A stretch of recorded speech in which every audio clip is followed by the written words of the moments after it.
Ngayong araw ay tutuloy na natin ang part 2 ng ating vlog. Tulo.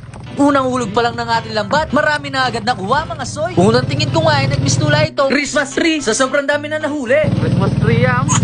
Pumunta na nga kami sa Pampang para dito alisin ang mga nahuling mga isda. Alga kasolid yan. Bangus na kanya rin eh. At tinumpisahan na nga namin ang pag-alis ng mga isda dito sa ating lambat.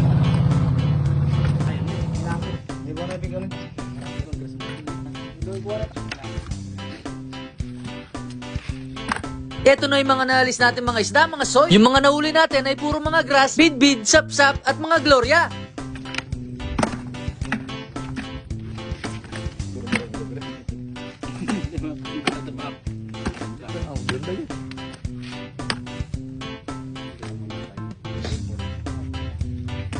Rokalda pa Mas matagal pa nga ang pag-aalis namin sa mga ito kesa sa panghuli namin mga soy. Oo. Ay lang, bit yan.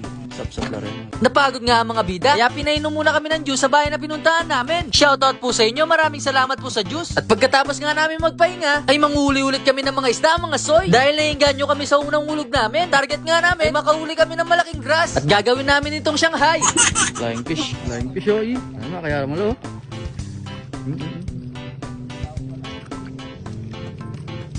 Mabilis da. Pagkapalibot ng ating lambat at sinimulan na nga itong kuhanin, medyo konti lang yata yung nakuha natin sa pangalawang hulog mga soy. Puro mga bidbid at malilit na mga grass na naman ang mga nahuli. Sinimulan na nga ang pagtulong-tulungan para maalis sa mga ito.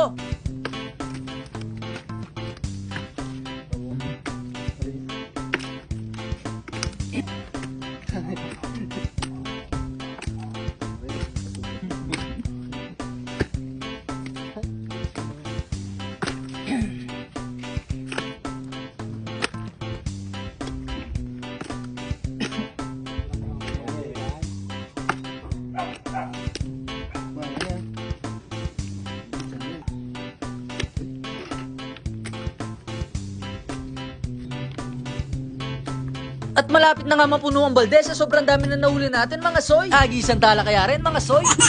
Yan ang yaman lugasin. Malanak, manyaman na rin. Pasok muna tayo sa bahay na pinuntahan natin. Meron pala silang mga collection action figures dito mga soy. Kaya nung namin. Ang gaganda ng mga action figures nila mga soy. Sobrang detalye ng pagkakagawa sa kanila. Para silang totoong tao. Sa part 3 ng ating vlog, doon natin ipapakita ang iba pa nilang mga action figures. Kaya hanggang dito na lang muna mga soy. Walang granada. Yaman